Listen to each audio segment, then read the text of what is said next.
pro ty, kteří neví, co LOLko je. Je to týmová strategická hra, kde 5 hráčů spolupracuje, aby porazili druhý tým a zničili jejich hlavní budovu. Mapa má 3 hlavní cesty. Top, mid, bot, kde se bojuje a tlačí směrem k nepřátelské základně. Každá linka má trochu jinou roli a styl hry.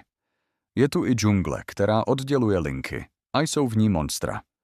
Ve hře jsou i draci, herald, baron a tak dále. Dost keců a jdeme na video. Toto je šampion, kterého hraju. Rengar je to asasin, který má velice vysoké poškození, ale málo životů. Je to jeden z nejvíce těžkých asasinů ve hře, kvůli jeho stylu hry, což je vysoký risk a vysoká odměna. Listen. Povedal teraz Burina, ja upísal piču, že povedal Burina, jak som použil pečku. Burina?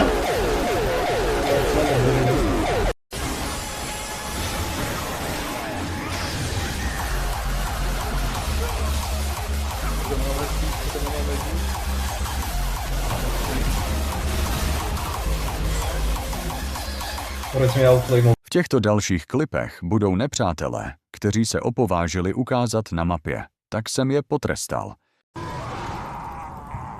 Postavím ľudem ešte.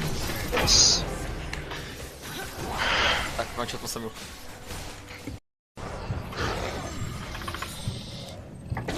Čo, nie? A ty si hlava? No, tak tá zmizla.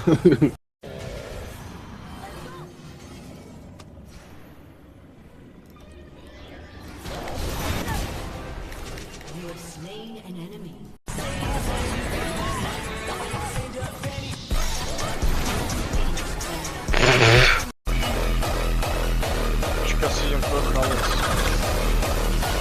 Ja počkaj, idem to vysvetliť.